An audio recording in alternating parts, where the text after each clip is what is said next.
Pero eso, que o día 10 de marzo, que veñades aquí a Vilanova de Arousa, o Momo, e aquí estaremos recibíndovos para que o pasedes moi ben, e 10 de marzo aquí en Vilanova de Arousa.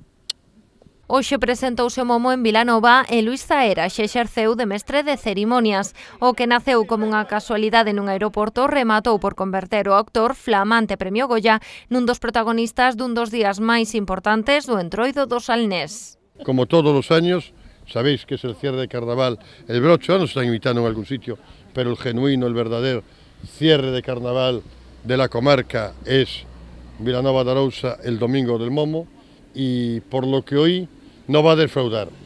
Esperemos que cree polémica, esperemos que cree follón, porque es lo que se trata, ¿no? De una choqueirada a lo grande, aquí no se trata. Vilanova agardaba ter récords de anos anteriores, reunindo a máis de 2.000 persoas no desfile e superando os 20.000 espectadores. Este ano o noso objetivo é superar, que as previsións que temos, superar as 2.000 personas desfilando no Momo, e nos queremos sobrepasar. O ano pasado estuvemos nas 2.000, nos queremos este ano sobrepasar, e vamos, que a cantidad de xente que se está apuntando, temos máis demanda que o ano pasado de carrozas que se están apuntando, e queremos superar xa os 2.000 personas desfilando este ano. Poucas pistas hai do que xa é un dos segredos mellor gardados na comarca. A identidade do Momo segue a ser unha incógnita, case tanto como o disfraz que levará Luís Zaera como acompañante da personaxe que se queimará o vindeiro día 10 en Vilanova. É unha situación terrorífica, é unha situación terrorífica. Hay que cerrar máis.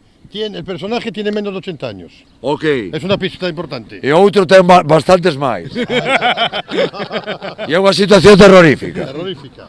Pero realmente terrorífica. Se queredes ver, tedes que vir a Vilanova de Arousa o día 10 de marzo ao Momo. Ahí está.